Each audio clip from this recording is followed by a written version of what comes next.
ကျွန်တော်တို့ကဂျပန် region TikTok ကောက် fit မှာဖြစ်တဲ့အတွက်ပေါ်က search bar မှာဂျပန်ဆိုပြီးတော့ရှာပေးပါဒီဂျပန်ဆိုတာလေးကိုနေပေးပါဒါဆိုရင်တော့ account region ဆိုတဲ့နေရာမှာဂျပန်ဆိုပြီးတော့ပေါ်နေပါပြီဒါဆိုရင်ပတ်ဆက်ရှာလို့ရတဲ့ဂျပန် TikTok ကောက်ရသွားပြီပဲဖြစ်ပါတယ်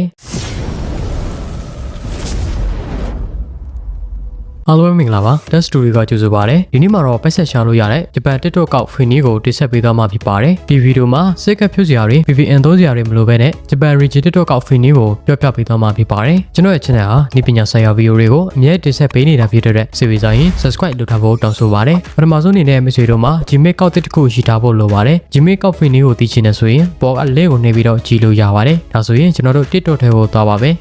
TikTok ထဲကိုရောက်ပြီဆိုရင်အောက်ကလူပုံလေးနဲ့ profile ဆိုတာကိုနှိပ်ပေးပါဒါဆိုရင်တော့အကောင့် fit တဲ့နေရာကိုရောက်သွားပြီပဲဖြစ်ပါတယ်အကောင့် fit ဖို့အတွက်အောင်နာက size ဆိုတာကိုနှိပ်ပေးပါ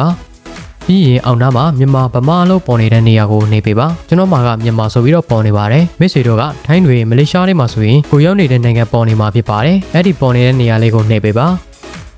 ါပြီးရင်ကျွန်တော်တို့ကဂျပန် region TikTok ကောက် fit မှာဖြစ်တဲ့အတွက်ပေါ်က search bar မှာဂျပန်ဆိုပြီးတော့ရှာပေးပါကြလို့မိတ်ဆွေကကိုရီးယားတို့ UK တို့ US တို့လိုမျိုး fit ချင်တယ်ဆိုရင်လည်းဒီ search bar လေးမှာပဲရှာပေးပါကျွန်တော်တို့ကဂျပန်ကောက် fit မှာဖြစ်တဲ့အတွက်ဂျပန်ဆိုပြီးတော့ရှာလိုက်ပါမယ်ဒါဆိုရင်ဂျပန်ဆိုပြီးတော့ပေါ်လာပါပြီဒီဂျပန်ဆိုတာလေးကိုနှိပ်ပေးပါဒါကတော့ကျွန်တော်တို့နေတဲ့ location ဒီနေရာကိုရွေးလိုက်တာပဲဖြစ်ပါတယ်ဒါဆိုရင်အောက်ကမြန်မာဆိုတဲ့နေရာမှာဂျပန်ဆိုပြီးတော့ဖြစ်သွားပါပြီပြီးရင်တော့ continue with email ဆိုတာကိုနှိပ်ပေးပါပြီးရင်မိတ်ဆွေတို့မှာရှိတဲ့ Gmail ကောက်တစ်ခုကိုထည့်ပေးပါထည့်ပေးပြီးရင်အောက်က continue ဆိုတာကိုနှိပ်ပေးပါပြီးရင် password ထည့်ပေးပါ password ထည့်တဲ့အခါမှာအနည်းဆုံးရှင်းလို့ရှိရပါမယ်ပြီးရင်စာလုံးအခရာတွေ beginner တွေနဲ့ special character တခုပါရမယ်လို့ပြောထားပါတယ် password ထည့်ပြီးသွားရင်ကျွန်တော်ပြတဲ့နေရာလေးတွေမှာအမှတ်ချင်းလေးတွေသုံးခုစလုံးဖြစ်နေရပါမယ်တကယ်လို့မိတ်ဆွေမှာအမှတ်ချင်းလေးတွေမဖြစ်သေးဘူးဆိုရင်တော့မိတ်ဆွေရဲ့ password ဟာကျွန်တော်ပြောတဲ့ chat တွေနဲ့မကိုင်းညီလို့ပဲဖြစ်ပါတယ်အမှတ်ချင်းလေးတွေဖြစ်မနေဘူးဆိုရင် password ထည့်တာကိုပြန်ပြီးတော့စစ်ဆေးပေးပါဒီလိုမျိုးအမှတ်ချင်းလေးတွေဖြစ်သွားပြီဆိုရင်တော့အောက်က continue ဆိုတာကိုနှိပ်ပေးပါဒီမှာကတော့မိတ်ဆွေရဲ့မွေးနေ့ကိုရေးပေးပါဒီနေရာမှာတခုရှိတာကအသက် session နဲ့ပြည့်အောင်ရေးပေးပါ session နဲ့မပြည့်သေးတဲ့မွေးနေ့ကိုရေးလိုက်ရင်တော့ TikTok monetization မရလို့ဖြစ်ပါတယ်ပြီးသွားရင် continue ဆိုတာကိုနှိပ်ပေးပါ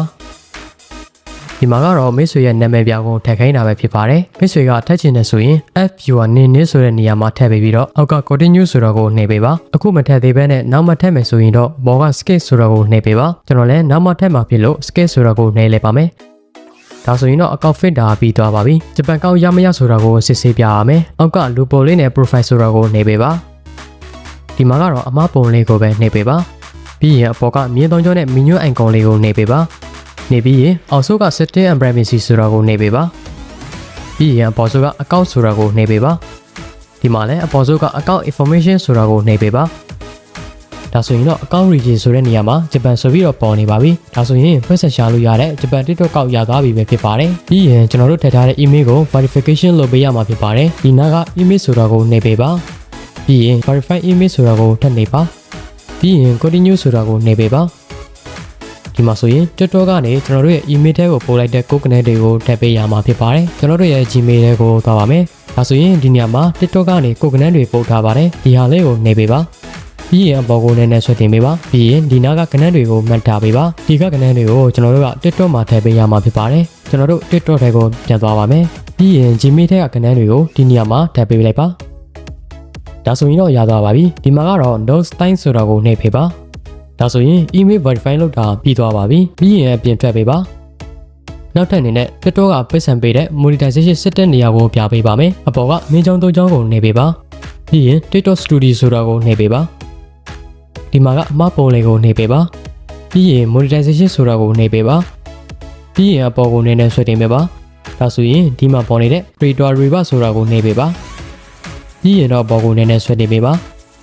ဒါဆိုရင်ဒီမှာအချက်၃ချက်ပြောပြပေးထားပါတယ်ပထမတစ်ချက်ကတော့မိတ်ဆွေကအသက် session နဲ့ပြည့်ရမှာပဲပြီးရင်မိတ်ဆွေရဲ့ TikTok ကောက်က follower 1000ရှိရပါမယ်နောက်ဆုံးအချက်ကတော့တလအတွင်းမှာမိတ်ဆွေတင်တဲ့ဗီဒီယိုတွေကနေ view တစ်သိန်းရမှရမယ်လို့ပြောထားပါတယ်ဒီချက်၃ချက်နဲ့ပြည့်စုံသွားပြီဆိုရင်တော့မိတ်ဆွေက monetization ရှောင်လို့ရပါပြီဒီကတော့မိတ်ဆွေက monetization ရှောက်တဲ့ခါမှာအဆင်မပြေဘူးဆိုရင်တော့ service add လို့ရပါတယ်ဒီနေရာမှာတခုရှိတာကလူလေတွေနဲ့တွေ့မှာကိုတော့သတိထားရပါမယ်ယုံကြည်စိတ်ချရတဲ့သူတွေစီမှာပဲ service add ကိုချန်ပြုချင်ပါတယ် monetization အောင်ပြီးသွားပြီဆိုရင်တော့မိတ်ဆွေကဝင်ငွေစရပါပြီဒီနေ့မှာတော့ဝင်ငွေရှောင်လို့ရတဲ့ဂျပန် TikTok ကောက် free ကိုပြောပြပေးတော့တာပဲဖြစ်ပါတယ်ဒီဗီဒီယိုလေးဟာမိတ်ဆွေတဲ့သုံးဝင်နေဆိုရင်ကျွန်တော်ရဲ့ဗီဒီယိုလေးကို like လေးပေးခဲ့ပါနောက်ထပ်ဗီဒီယိုတွေကြည့်ဖို့လည်းကျွန်တော်ရဲ့ channel ကို subscribe လုပ်ခဲ့ပေးပါဒီချင်တာတွေရှိရင် comment မှာမေးပေးခဲ့ပါနောက်လာမယ့်ဗီဒီယိုတွေမှာပြန်တွေ့ကြပါမယ်